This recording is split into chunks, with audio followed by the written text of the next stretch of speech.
The cantina on Nexus Station buzzed with the usual mix of species, their conversations creating a symphony of clicks, chirps, and translated voices through universal communicators. Ziwaxthara adjusted her chitinous plates nervously as she approached the corner booth where the old Kepler veteran sat alone, nursing what appeared to be fermented grain alcohol. The human looked ancient by their standards, maybe 70 cycles, with silver hair and deep lines etched into weathered skin. "Commander Torres?" she asked, her translator converting her native clicking into standard galactic. The human looked up with pale blue eyes that seemed to hold depths of experience she couldn't fathom. "Just Torres now. Haven't been a commander for 15 cycles." He gestured to the empty seat across from him. "You're the journalist from the Galactic Tribune, right? The one who wanted to hear about the war." Dykstra settled her segmented body into the chair, trying to appear professional despite her internal nervousness. As a member of the peaceful Zephyrian species, she had never encountered violence beyond minor disputes. The idea of interviewing someone who had fought against humans during the contact wars seemed both terrifying and fascinating. "Thank you for agreeing to meet with me," she said, activating her recording device. "I know this must be difficult to discuss." Torres took a long drink and set down his glass with deliberate care. "Difficult? Kid, you have no idea. Most of us who survive don't talk about it. Ever. The nightmares don't need feeding." He studied her alien features for a moment. "But maybe it's time someone knew the truth about what we faced out there." The cantina's ambient noise seemed to fade as Torres leaned back in his chair, his eyes growing distant. "People today, especially the younger generation like yourself, you see humans as they are now. Peaceful traders, scientists, diplomats. You work alongside them in the Galactic Council, share research, build colonies together. It's easy to forget that we went to war with them." ZYXTRA's mandibles clicked nervously. The official records say it was a misunderstanding. First contact protocols weren't properly followed, and both sides escalated until conflict became inevitable. Official records. Torres laughed, but there was no humor in it. Those sanitized reports don't come close to capturing what really happened. They don't tell you about the screaming, the way space itself seemed to bend around human ships, or how they fought like they had nothing left to lose. He paused, staring into his drink. "I was a young tactical officer aboard the CNS Harmony's Edge when we first encountered them. We were part of the Confederation's 3rd Exploratory Fleet, mapping new systems beyond the Outer Rim. Standard procedure: scan, catalog, establish preliminary contact if we found intelligent life. We'd done it hundreds of times before." The old soldier's hands tightened around his glass. The system was unremarkable. A yellow star, several planets, signs of industrial activity on the Third World. We assumed we'd found another developing civilization, maybe early space-age technology. The kind we'd guide into the galactic community over a few decades. ZYXTRA leaned forward, her recording device capturing every word. "What made you realize they were different?" "The moment we entered their system, everything changed." Torres's voice dropped to barely above a whisper. "Our long-range sensors detected massive energy signatures moving from the outer planets toward us. Not the usual pattern of investigation ships or defensive patrols.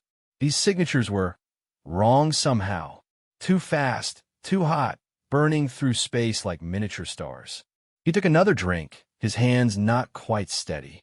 "Captain Vexton ordered standard first contact protocols. We broadcast on all frequencies. Greetings, peaceful intentions, requests for dialogue. The response we got still gives me nightmares." The cantina seemed colder suddenly, and Zoixtra noticed that several nearby tables had gone quiet, unconsciously drawn into Torres's narrative. "They didn't respond with words," Torres continued. "They responded with mathematics.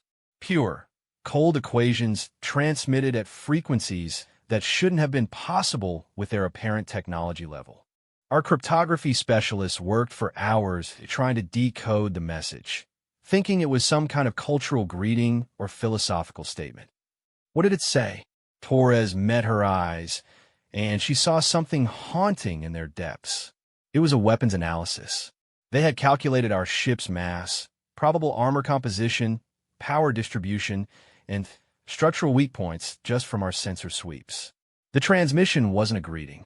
It was a threat assessment. ZYX-Thara's breathing apparatus fluttered with anxiety. They were already planning to attack you. Not attack. Study. Like we were specimens they intended to dissect. Torres's voice carried a weight that made her kite and crawl. But that wasn't the worst part. The worst part was realizing how accurate their analysis was. Our chief engineer ran their calculations through our own systems. They were correct down to the molecular level. The veteran paused, lost in memory. Captain Vexthon was a good commander, veteran of 3 peaceful first contacts. He believed in the Confederation's principles of patient diplomacy and mutual understanding.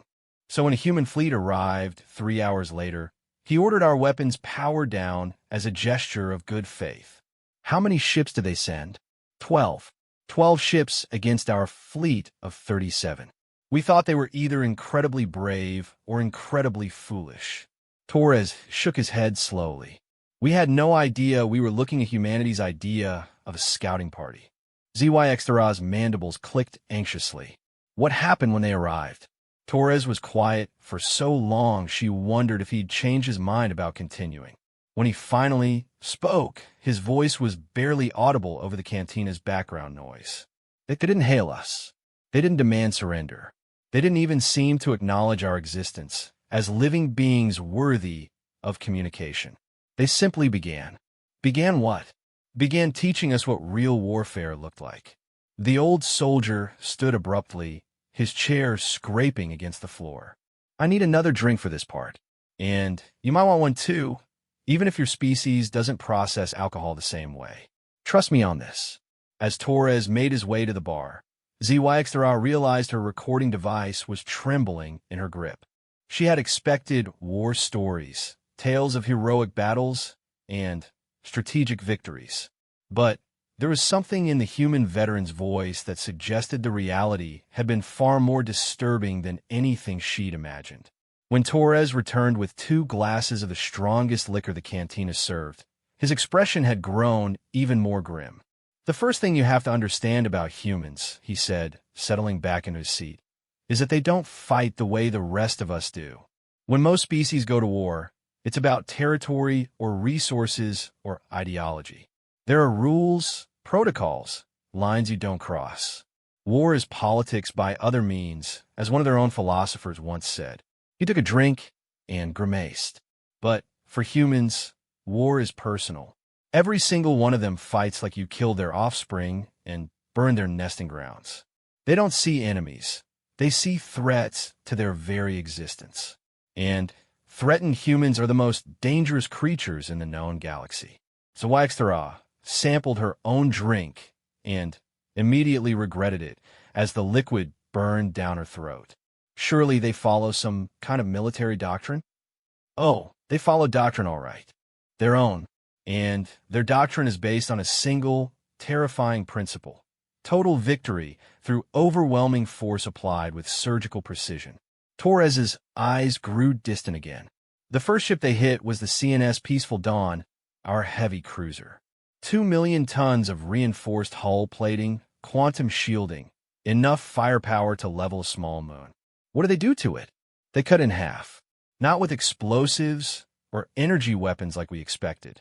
They used some kind of focused gravity manipulation that folded space around the ship's midsection. One moment the Dawn was there, intact and fighting. The next moment, it was 2 separate pieces tumbling through space, spilling atmosphere and crew into the void. ZYX-Thara's breathing apparatus stuttered. How was that possible? We spent months trying to figure that out. The closest our scientists could come was that humans had somehow weaponized the fundamental forces of the universe itself. They weren't using technology in the conventional sense. They were rewriting the rules of physics on a local level. Torres paused to collect himself. But that wasn't the terrifying part. The terrifying part was how they did it. No massive capital ship, no visible weapons deployment. A single human fighter, maybe 30 meters long, approached the Dawn and simply gestured. like their pilot was conducting an orchestra. Gesture. Their ships respond to biological input in ways we still don't fully understand. Brain patterns, neural impulses, emotional states. The humans didn't pilot their ships so much as they became their ships. Each vessel was an extension of its crew's collective will. The veterans' hands were shaking now, and HFY realized this was probably the first time he'd spoken about these events in detail. The second ship they destroyed was the Harmony's beacon. This time we were ready, or we thought we were. Full shields, all weapons armed, evasive patterns engaged. It didn't help. Torres laughed bitterly. Help? Kid, we might as well have been throwing pebbles at a hurricane. The human ship that engaged the beacon didn't even slow down. It came straight at them, ignoring weapons fire that should have vaporized it. When our plasma cannons hit their hull, the energy just disappeared, absorbed somehow, like they were feeding on our attacks. HFY's recording device captured the tremor in her voice as she asked, "What happened to the beacon?" The human ship passed right through it. Not around it, not over it, through it, like the beacon wasn't even there.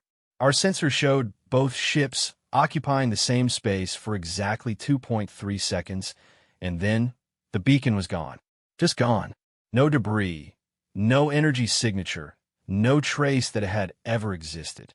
The cantina had grown noticeably quieter, and HFY realized other patrons were listening despite themselves. Tales of the contact wars were rare, and first-hand accounts from survivors were almost unheard of. The third ship they destroyed taught us something even more disturbing about human warfare, Torres continued. They don't just kill you. They make sure you know you're about to die. I don't understand. Torres met her eyes, and she saw something like pity in his expression. The CNS Rising Star was under the command of Captain Thexlar, one of our finest tactical minds. When the humans approached his ship, he ordered a full retreat. Not surrender, not negotiation. Full retreat at maximum possible speed. Did they escape? For 11 hours, they ran. The humans followed at a leisurely pace, never quite catching up, but never falling behind either. They could have destroyed the Rising Star at any time, but they didn't. They let the crew experience growing terror as they realized escape was impossible. HFY's chitin plates were now trembling visibly. Why would they do that? Because they wanted the crew to suffer.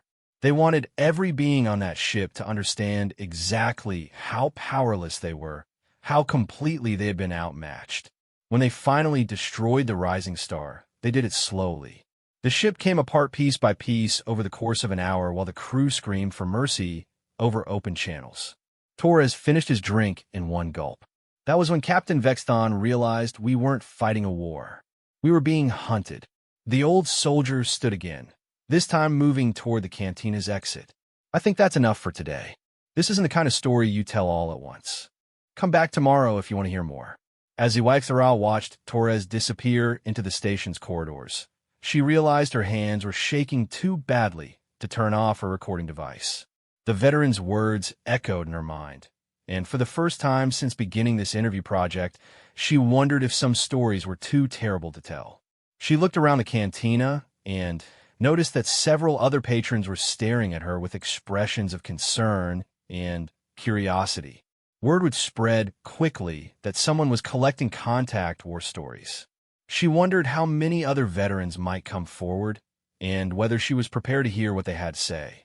The recording device finally clicked off as she gathered her equipment with trembling appendages.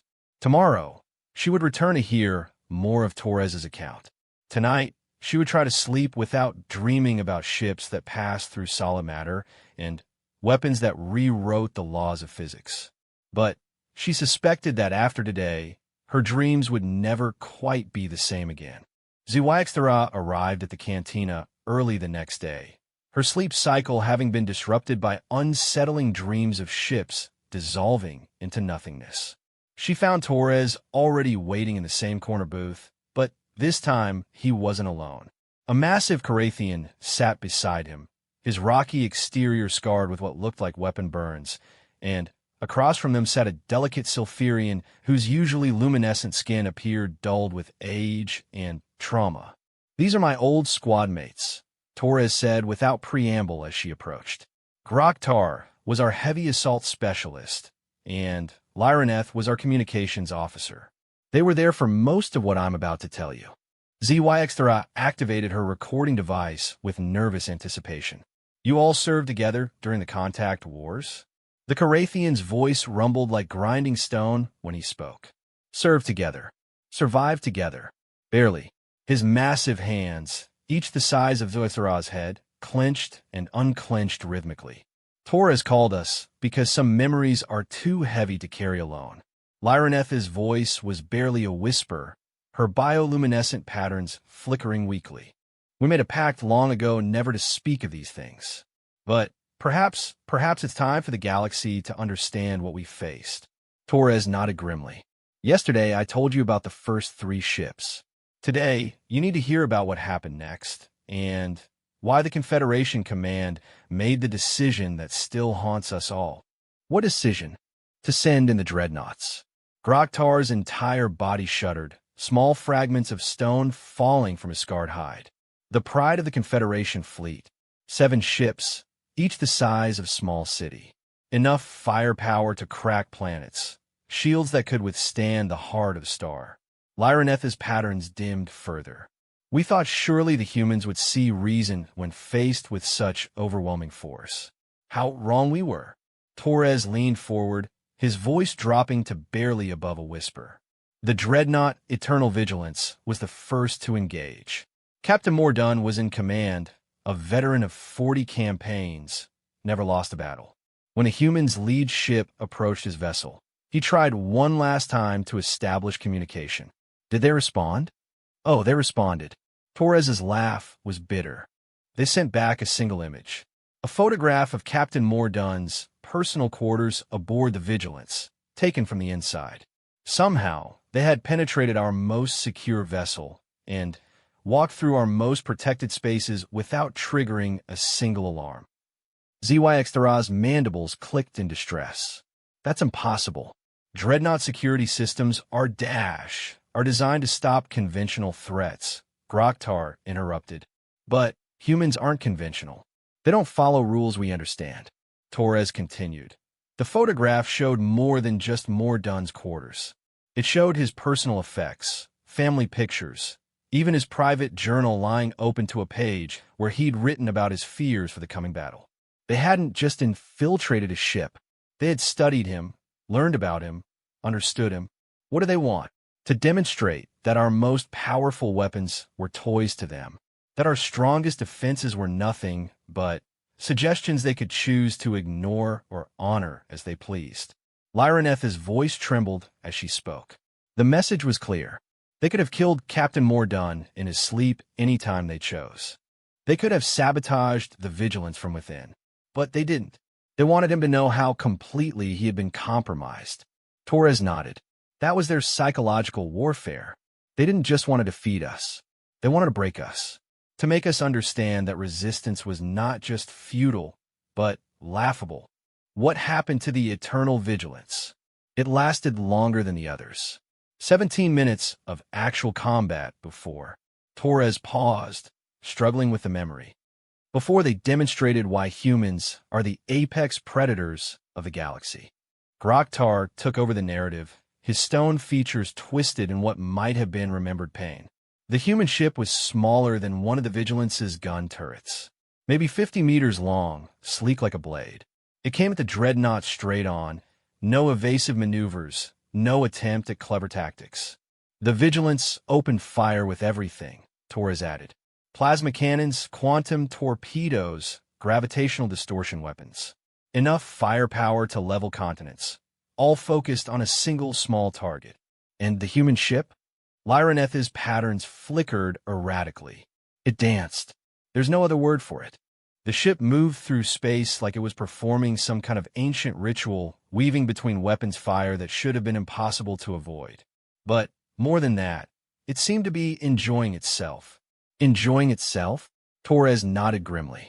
Their ships emit electromagnetic signatures that our analysts later realized corresponded to human emotional states.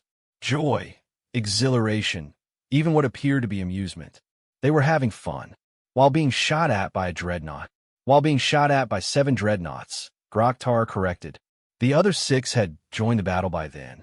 56 major weapons systems, thousands of point defense turrets, overlapping fields of fire that should have made movement impossible. The human ship accelerated, Torres continued, straight toward the Vigilance. Our sensors clocked it at impossible speeds, velocity that should have turned its crew into paste against the bulkheads. But somehow, they maintained control. HFY was beginning to understand why these veterans had never spoken of these events. What happened when it reached the dreadnought? The 3 veterans exchanged glances, and she could see the weight of shared trauma in their expressions.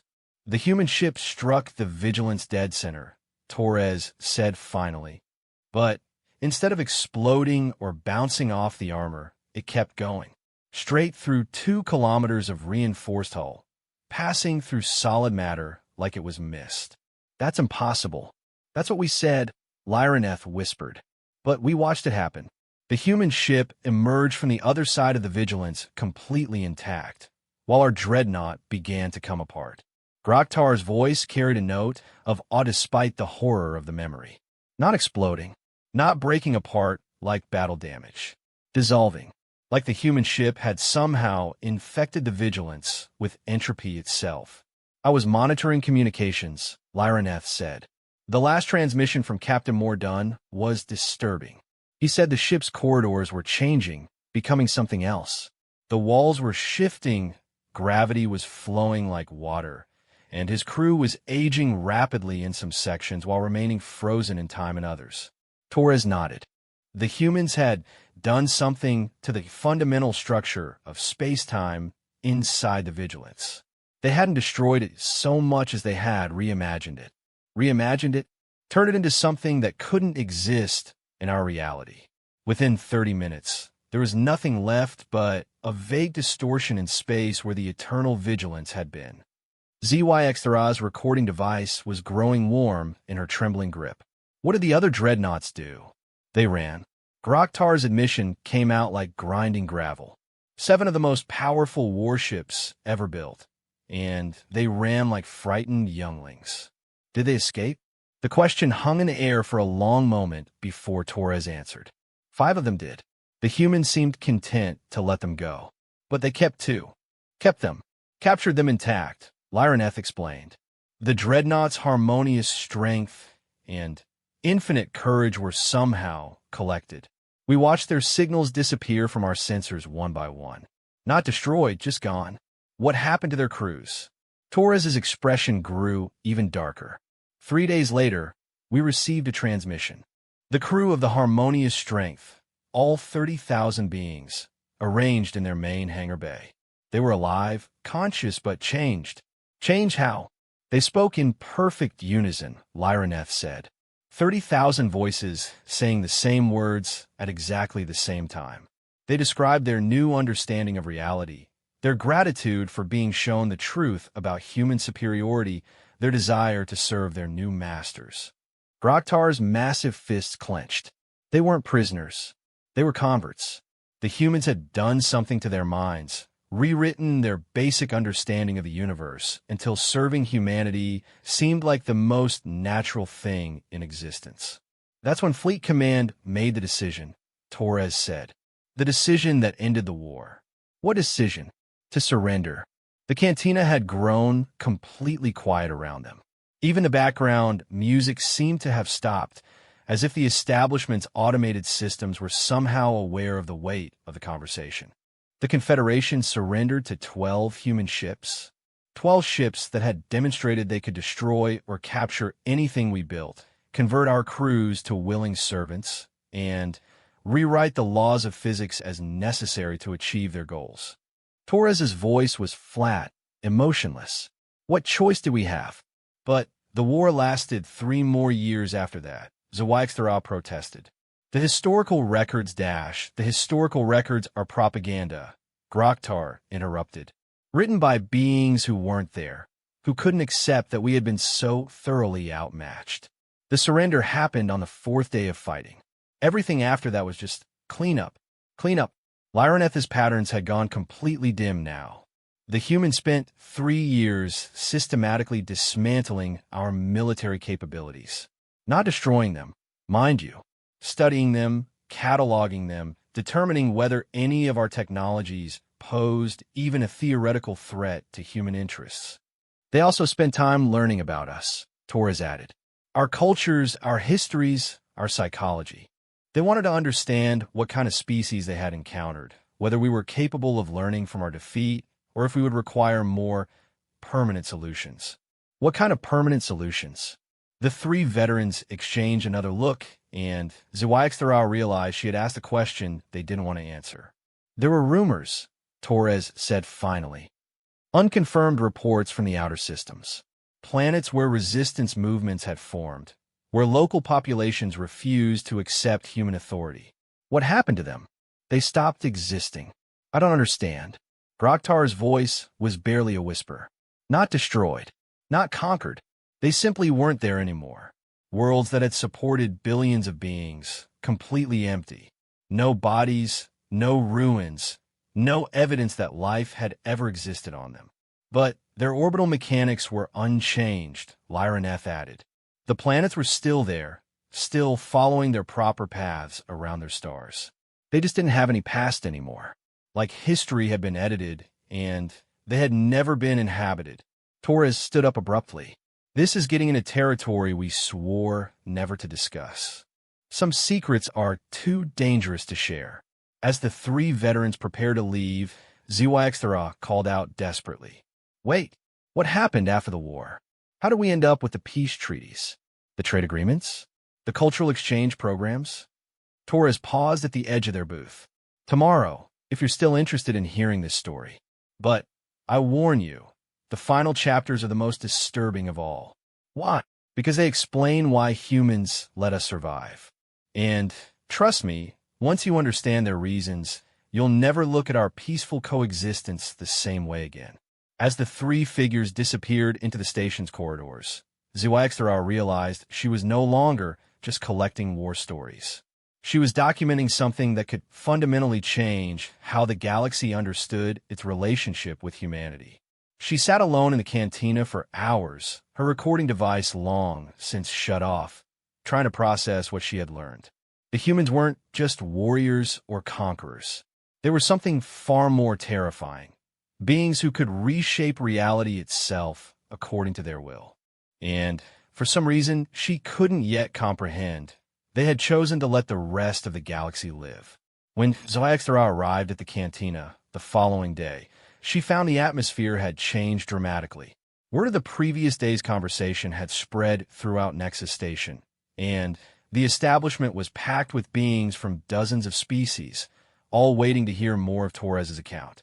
The veteran sat in the same corner booth, but now he was surrounded by a crowd that included military officials, historians, and even a few humans who watched the proceedings with unreadable expressions. Torres looked uncomfortable with the attention, but he nodded grimly when Zhuangzi approached. Seems we've attracted an audience. Maybe that's appropriate. This next part concerns all of us. Groktar and Lyraneth were notably absent, and when Zhuangzi asked about them, Torres's expression grew troubled. They decided they couldn't handle reliving what comes next. Some memories are too painful, even for warriors who've faced their share of horrors. What makes this part worse than what you've already told me? Torres gestured for her to sit, then looked around at the assembled crowd. Because yesterday I told you about human military capabilities. Today, I need to tell you about human intelligence capabilities. And trust me, their ability to destroy ships and rewrite physics is nothing compared to what they can do to minds. The cantina grew completely silent. Even the human observers leaned forward, apparently curious about what their own species had accomplished during the war. After the Confederation's surrender, Torres began, we expected occupation forces, military governors, the usual apparatus of conquest. What we got instead was something far more sophisticated and infinitely more disturbing. What did they do? Nothing at first. For 3 months after our surrender, human ships simply observed our worlds. They didn't land troops, didn't establish bases, didn't even communicate with our governments. They just watched. One of the listening military officials, a Dracorian wearing admiral's insignia, spoke up. Our records show this period as well. High Command couldn't understand why the humans weren't consolidating their victory. Torres nodded acknowledgement. We thought maybe they were planning something massive, gathering intelligence for a large-scale occupation. Our military analysts worked around the clock, trying to predict their next move. What was their next move? They sent ambassadors. The crowd stirred with confusion. Ambassadors? ZYXtra asked. Single humans, each one assigned to a different world or station. They arrived without escort, without weapons, without any apparent means of communication with their fleet. They simply appeared at our governmental centers and requested meetings with our leaders. An elderly Silphirian historian in the crowd called out, I remember this. The first formal diplomatic contact after the surrender. It was seen as a sign that humans might be interested in negotiation rather than conquest. Torres's laugh was bitter. Negotiation. That's what we thought too. What we didn't realize was that the negotiations had already concluded before they even began. I don't understand. The human ambassadors weren't there to negotiate. They were there to explain what had already been decided about our futures. Torres paused, collecting his thoughts. The human assigned to my homeworld was a woman named Sarah Chun. She appeared to be in her 30s, unremarkable by human standards. She wore simple clothing, carried no visible technology, and spoke our language with perfect fluency despite the fact that first contact had occurred only months earlier. How did she learn your language so quickly? That was our first clue that we were dealing with something beyond our understanding. Dr. Chun didn't just speak our language. She spoke it better than we did.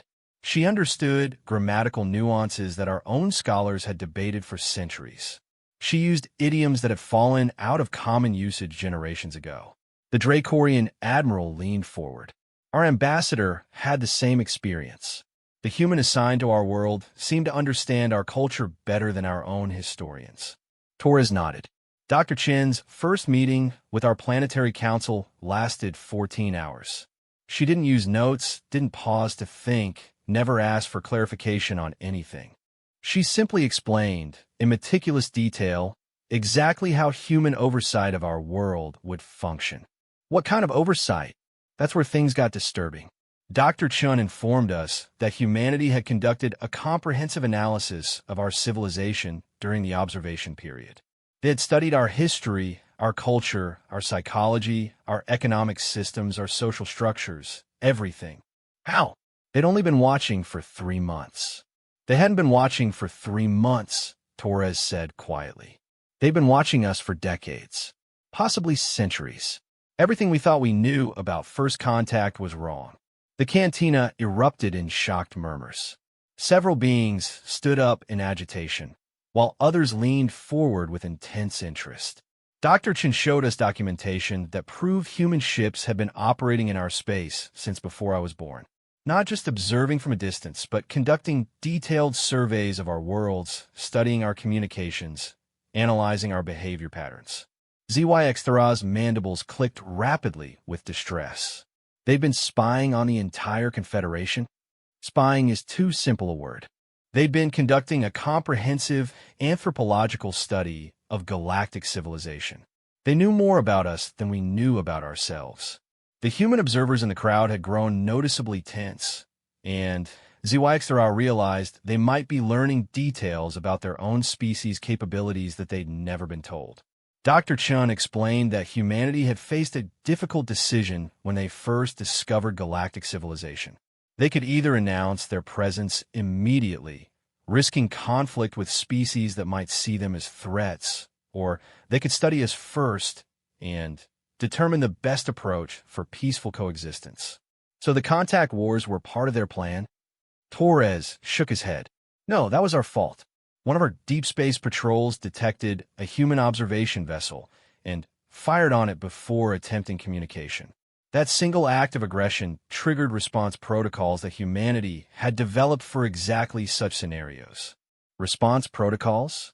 Military algorithms designed to assess and neutralize threats with maximum efficiency and minimum human casualties.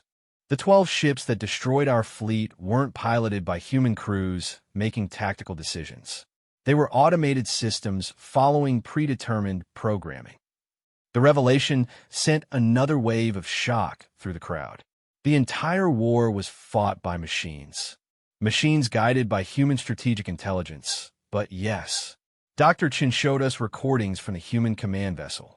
Their actual military personnel spent the entire conflict analyzing our tactics and technology, preparing detailed reports on our capabilities and limitations. The Dracorian admiral spoke up again. That explains why their responses seemed so perfectly calculated. They weren't improvising. They were executing a comprehensive plan. Torres nodded grimly. Dr. Chun explained that humanity had developed these protocols after studying hundreds of galactic civilizations. They'd identified common patterns in how different species approach conflict and designed countermeasures accordingly. How many civilizations have they studied? According to Dr. Chun, over 2,000. Most of them never realized they were being observed. Humanity has been cataloging galactic life for centuries, building a comprehensive database of every intelligent species, their cultures, their technologies, their potential threat levels. One of the human observers stood up abruptly and left the cantina. Torres watched him go with a knowing expression. That bothers them, he said. The humans in the crowd. Most of them don't know about their species' intelligence operations. They think first contact with us was actually first contact. It wasn't. Humanity has been in contact with galactic civilization for over 300 years.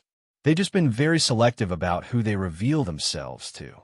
HFY's recording device was growing warm from extended use. What else did Dr. Chin tell you? She explained humanity's long-term plans for our relationship. This was the most disturbing part, because it made clear just how thoroughly they'd analyzed our species. What kind of plans? Dr. Chun presented our planetary council with a detailed projection of our civilization's future development.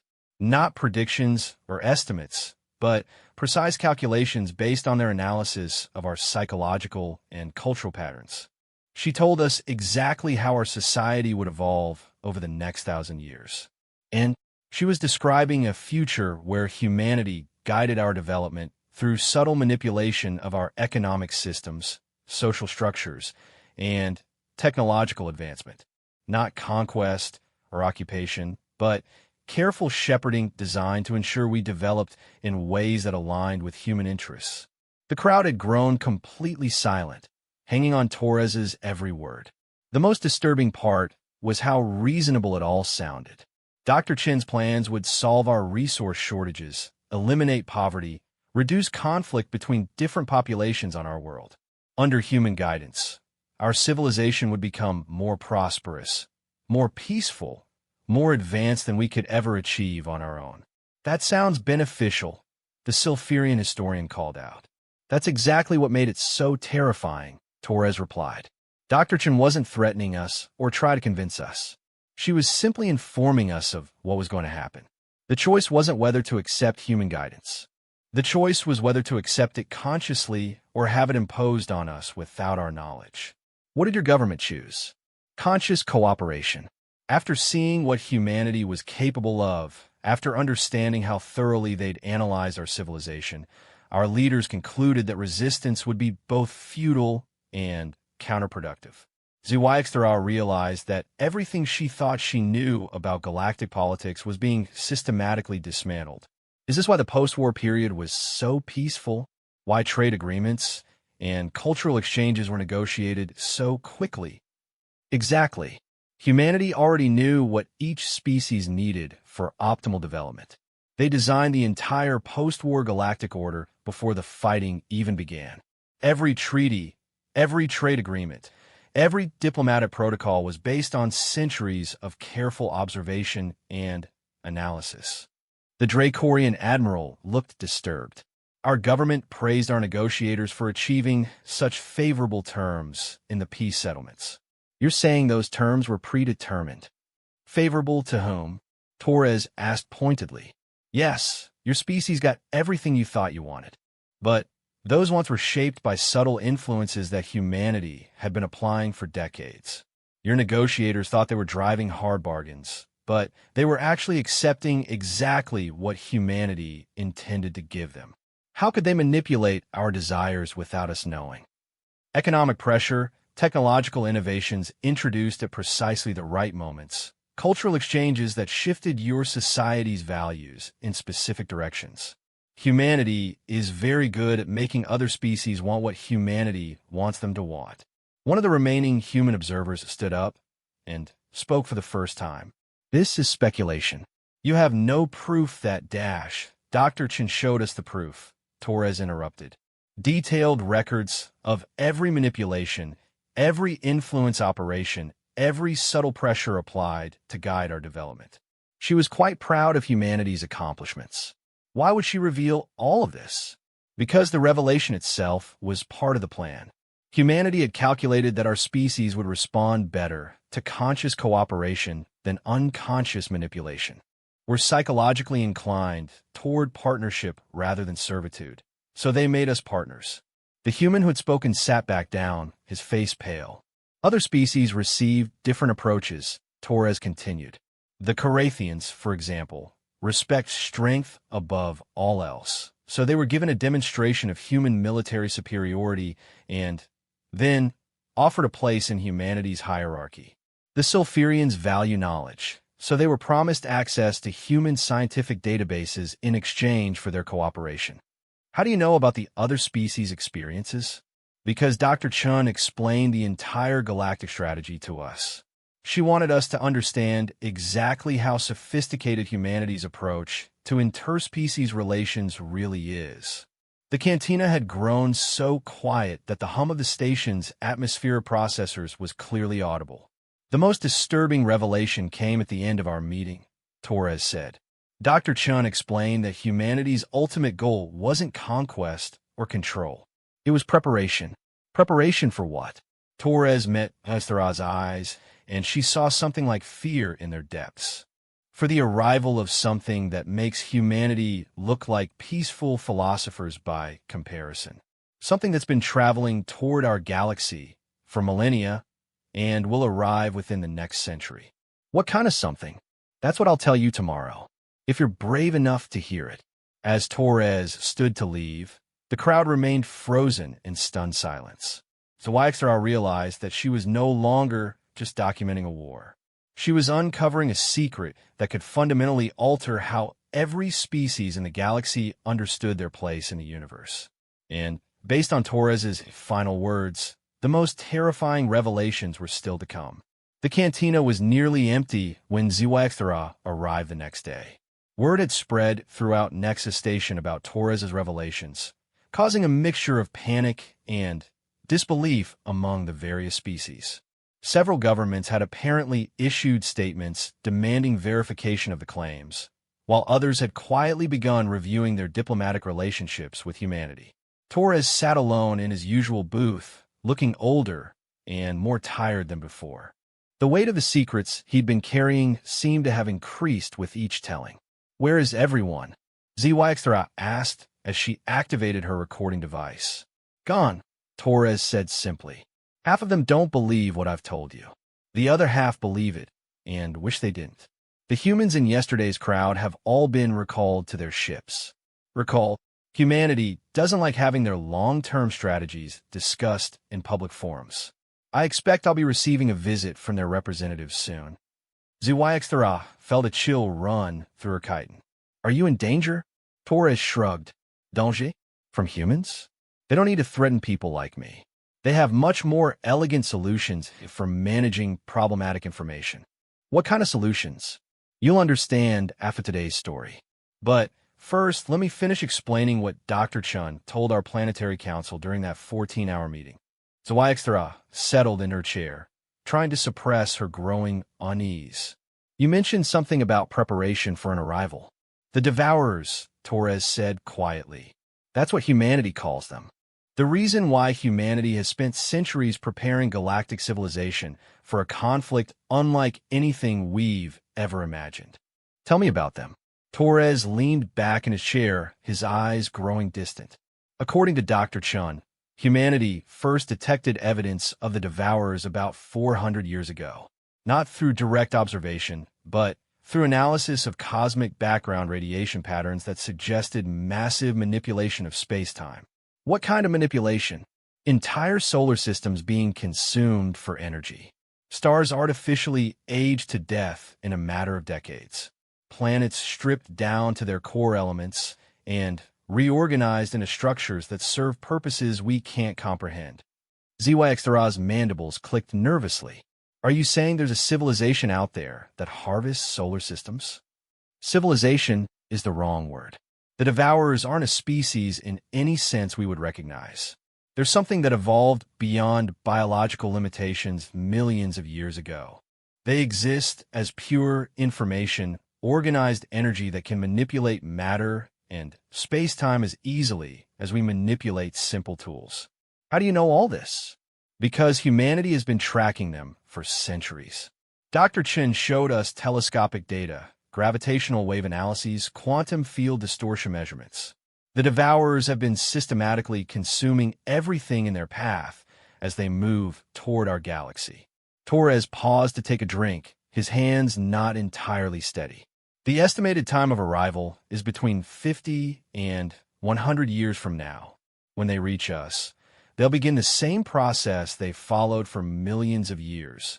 Complete conversion of all matter and energy in the galaxy to serve their incomprehensible purposes. What are their purposes? Dr. Chun explained that humanity's best analysis suggests the Devourers are engaged in some kind of galaxy-scale engineering project. They're building something that spans multiple galaxies, using the raw materials of entire civilizations. ZYXTRA felt her breathing apparatus stuttering. Building what? We don't know.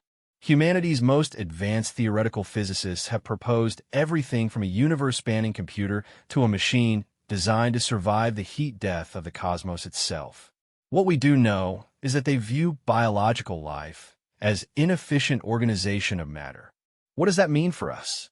It means that when they arrive, they won't see civilizations to conquer or species to enslave. They'll see poorly organized carbon that needs to be restructured into something more useful. The implications hit ZYXTRA like a physical blow. They'll kill everyone. Not kill. Absorb. Convert. Turn us into components of whatever they're building.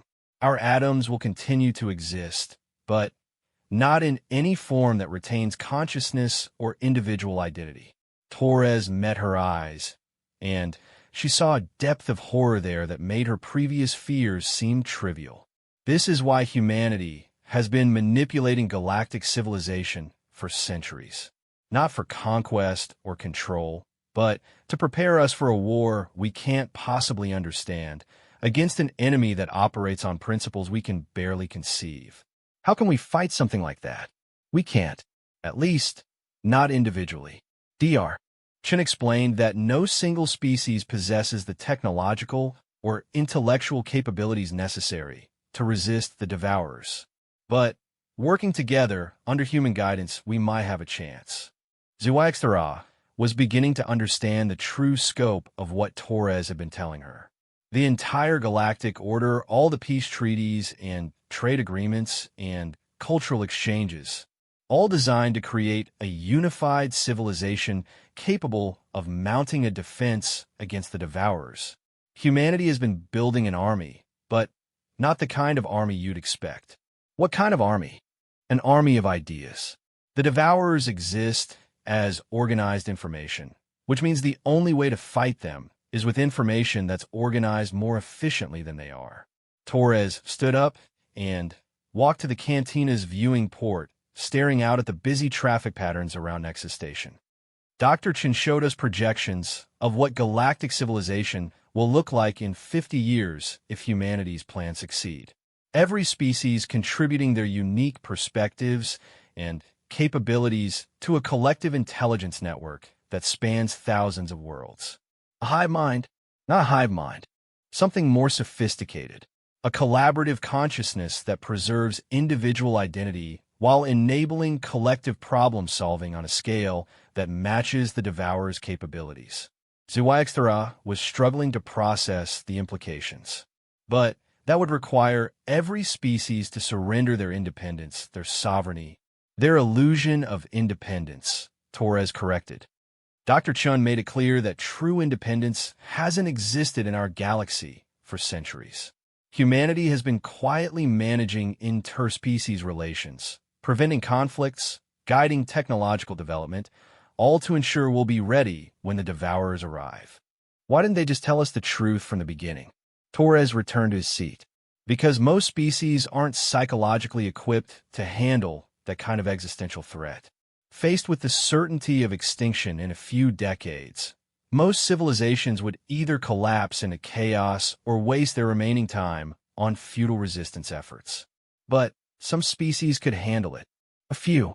Humanity identified several species with the necessary psychological resilience to be brought into full partnership.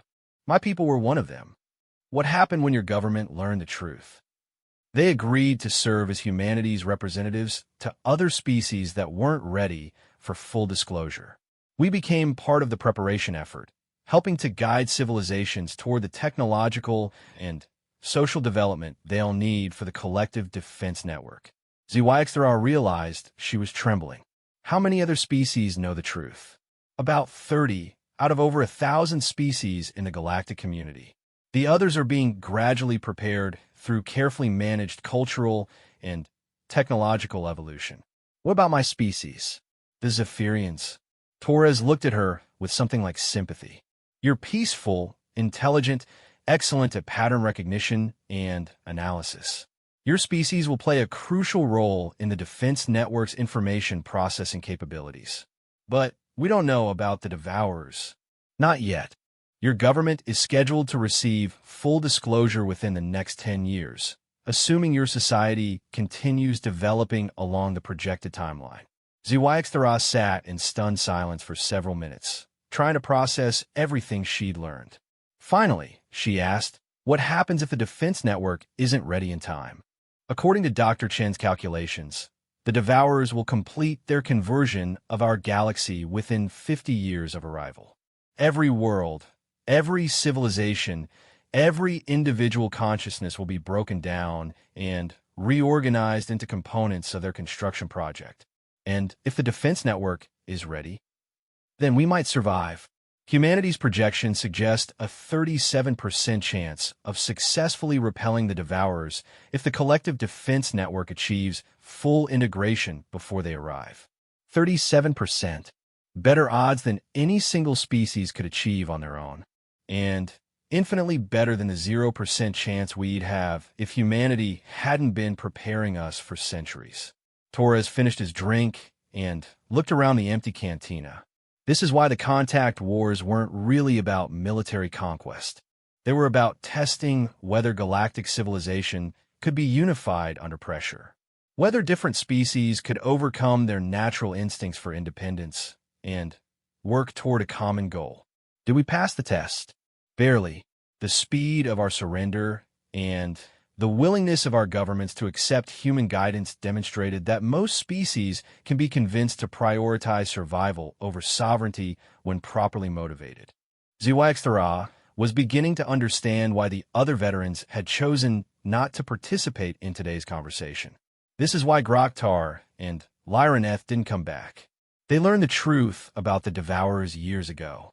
It changed them fundamentally. Knowing that everything you thought you understood about reality is wrong, that your entire civilization exists at the mercy of forces beyond your comprehension. It does things to your mind. What kind of things? Torres met her eyes one final time. Tomorrow, I'll tell you about the psychological effects of existential knowledge, about what happens to beings who truly understand their place in the universe, and about why humanity has developed very sophisticated techniques for managing that knowledge. As Torres stood to leave, Zhuangthara called out desperately, "Wait, why are you telling me all this? If it's so dangerous to know." Torres paused at the edge of the booth. Because your species is scheduled for disclosure soon anyway. And because humanity has determined that you're one of the individuals best suited to help prepare your people for the truth. How could they know that? the same way they know everything else about us. Through careful observation and analysis conducted over decades, Torres's expression was unreadable. They've been watching you specifically, HFY. This entire interview was their idea. As the veteran disappeared into the station's corridors, HFY realized that even her investigation into the contact wars had been part of humanity's long-term strategy. She wasn't uncovering secrets. She was being systematically educated by beings who knew exactly how much truth she could handle and exactly when she needed to hear it. The recording device in her hands suddenly felt very heavy indeed. HFY didn't sleep that night. Instead, she spent hours reviewing her recordings, trying to make sense of everything Torres had told her. The implications were staggering. Humanity had been manipulating galactic civilization for centuries, preparing for a threat that would arrive within her lifetime. Even more disturbing was the revelation that her own investigation had been orchestrated by human intelligence services. When she arrived at the cantina the next morning, she found Torres waiting with a human woman who appeared to be in her 40s. The stranger had an unremarkable appearance, but something about her presence made HFY's chitin crawl with instinctive unease. "This is Dr. Sarah Chun," Torres said as HFY approached. "I thought it was time you met her directly." HFY's mandibles clicked in shock. "The same Dr. Chun who spoke to your planetary council?" "The very same," Dr. Chun replied in perfect Zephyrian, her accent flawless despite the fact that humans had supposedly only learned their language recently. "I've been looking forward to meeting you, HFY. Your work has been quite impressive." "My work?" "Your investigation into the contact wars. The questions you've asked, the connections you've made, the conclusions you've drawn. All exactly what we hoped for when we arranged for you to interview Torres." HFY activated her recording device with trembling appendages. "You arranged this?" Dr. Chin nodded calmly. "The Galactic Tribune received an anonymous tip about Torres's location 3 weeks ago. That tip came from us. We've been monitoring your career for several years, waiting for the right moment to bring you into the disclosure process." "Why me?" "Because your psychological profile indicates an optimal combination of intellectual curiosity, emotional resilience, and social influence within Zephyrian society. You're exactly the kind of individual we need to help prepare your species for what's coming." Torres looked uncomfortable as he spoke. "Dr. Chun, perhaps you should explain the full scope of humanity's information management protocols." "Of course." Dr. Chun turned her full attention to HFY, and, for a moment, the journalist felt like she was being analyzed by some impossibly sophisticated scanning device. "Tell me, HFY, how do you feel about everything Torres has told you over the past few days?" "Terrified, confused, angry that we've been manipulated without our knowledge." "Excellent responses, all within normal parameters for your species. Now let me ask you something more specific. Do you believe everything Torres has told you?" Yes. The evidence he's provided, the consistency of his account, the way it explains so many historical anomalies." "Good. Because everything he told you is absolutely true. Every detail, every horrifying revelation, every disturbing implication. The Devourers are real, they are coming, and galactic civilization, as you know, it will end within your lifetime unless we succeed in creating a unified defense network." Dr. Chen paused, studying HFY's reaction carefully. "But there's something else you need to understand about truth, about knowledge, and about the psychological effects of existential awareness." "What do you mean?" "I mean that knowledge of this scope and weight changes beings in fundamental ways. It alters their brain chemistry, their social relationships, their basic approach to existence. Most individuals who learn what you've learned over the past few days experience what we call reality dissociation syndrome." "I don't understand." Torres leaned forward. "She means that most beings can't psychologically handle knowing about the Devourers. The knowledge breaks something essential in their minds." Dr. Chen nodded. "We've been studying this phenomenon for centuries. When an individual truly comprehends their cosmic insignificance, when they understand that their entire civilization exists only because a more advanced species has been protecting and manipulating them, when they realize that extinction is not just possible, but inevitable unless they surrender their independence, most minds simply shut down. What kind of shutdown? Catatonia, in the best cases. Complete psychological collapse, often accompanied by violence or self-destructive behavior, in the worst cases. About 60% of beings who receive full disclosure without preparation require permanent psychological intervention. HFY felt her breathing apparatus fluttering with anxiety. What happens to them? We help them, Dr. Chun said simply. Humanity has developed very sophisticated techniques for managing existential trauma. Memory modification, personality adjustment, cognitive restructuring. We can help damaged minds find peace. You alter their memories? When necessary. Sometimes the kindest thing to do for a being who's learned too much too quickly is to help them forget the parts they can't handle, while preserving the knowledge that serves the greater good. Torres looked ashamed as he spoke. This is what happened to Groktar and Lyraneth. They learned about the Devourers 5 years ago and couldn't cope with the implications. Dr. Chen's people helped them by editing their memories, removing the specific details while leaving them with a general awareness that cooperation with humanity serves important purposes. They don't remember? They remember that the contact wars revealed humanity's superiority and that continued cooperation is essential for galactic security. They just don't remember why, specifically. It allows them to function normally while still supporting the preparation effort. Dr. Chun was watching HFY's face intently. This is why we're having this conversation, HFY, to determine whether you can psychologically handle full disclosure or whether you'll require intervention. What happens if I can't handle it? Then, we help you forget the details that are causing you distress, just as we help your friends. You'll return to your job at the Tribune, continue your excellent journalism work, and gradually become an advocate for closer human-alien cooperation without quite remembering why such cooperation is so vital. The implications hit HFY like a physical blow. And if I can handle it, then you become part of the preparation effort. You help us guide Zephyrian society toward the social and technological development they'll need for integration into the defense network. You become one of the individuals who knows the truth and works to prepare others for it. What does that involve? Torres answered before Dr. Chun could respond. It involves becoming someone you never intended to be. Someone who lies to friends and family every day, who manipulates their own species for their own good, who carries the weight of existential knowledge while pretending everything is normal. It involves sacrifice, Dr. Chun added. Personal relationships become difficult when you can't share the most important truth in your life. Simple pleasures lose their meaning when you understand the cosmic context.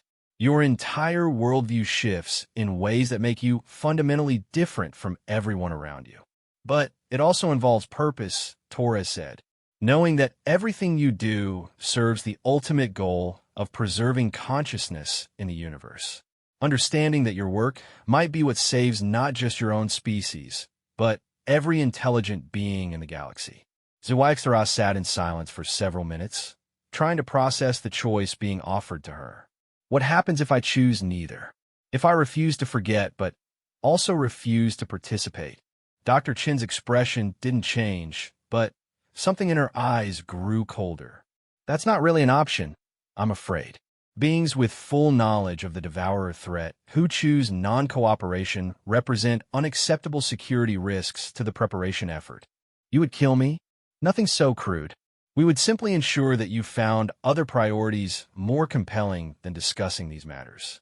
Psychological adjustment techniques can be very subtle when necessary. Torres reached across the table and touched HFY's arm gently.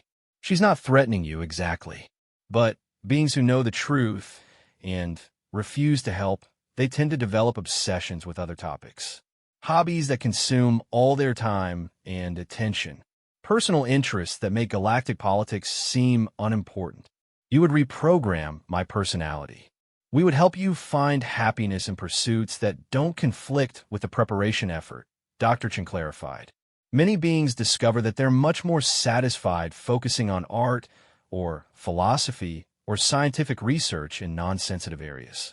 ZYX realized that her hands were shaking badly enough to rattle her recording device. How long do I have to decide? Take all the time you need, Dr. Chen said. But understand that the decision itself is part of the evaluation process. Beings who can make this choice quickly and rationally demonstrate the psychological resilience we need in our partners. What did Torres choose?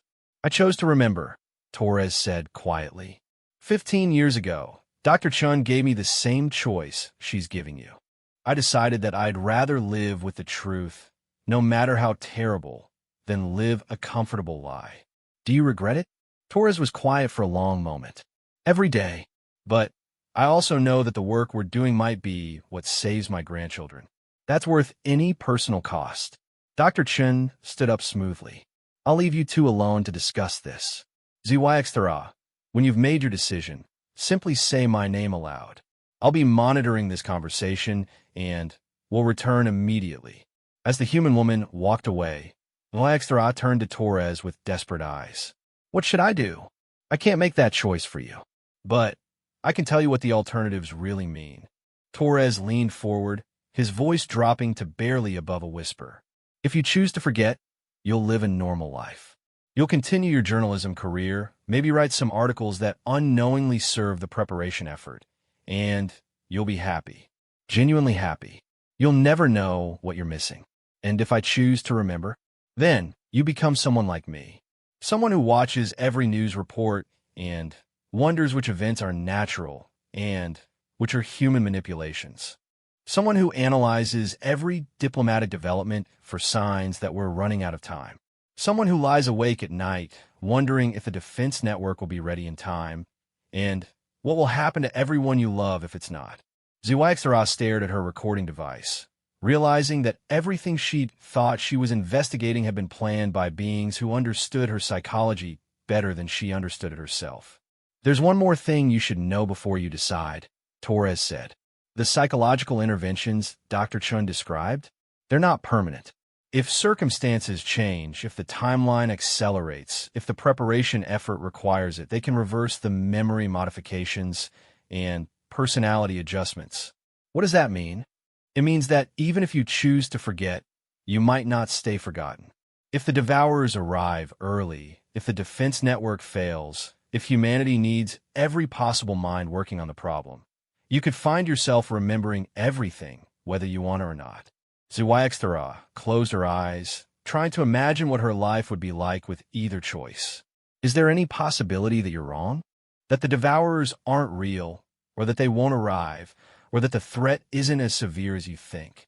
Dr. Chin showed me the evidence years ago. Gravitational wave analyses, quantum field distortion measurements, spectroscopic data from consumed solar systems. The devourers are real, they're coming, and they represent an extinction-level threat to every biological intelligence in the galaxy. Then there's no real choice, is there? Torres nodded sadly. That's what Dr. Chin means when she says the decision is part of the evaluation. Beings who choose comfort over truth, even when the truth is necessary for survival, aren't psychologically equipped to handle the responsibilities that come with full disclosure. ZYX looked around the empty cantina one more time, trying to memorize what it felt like to live in ignorance. In a few minutes, that possibility would be gone forever, regardless of what she chose. Dr. Chun, she said aloud, her voice barely steady. The human woman appeared within seconds, as if she'd been waiting just outside the door. I choose to remember, ZYX said. I choose the truth, no matter what it costs. Dr. Chun smiled, and for the first time, it seemed genuinely warm. Welcome to the preparation effort, ZYX. Your real education begins now. As the recording device finally clicked off, ZYX realized she had just crossed a threshold that would define the rest of her existence. She was no longer a journalist investigating an old war. She was a soldier in a conflict that would determine whether consciousness itself survived in the universe.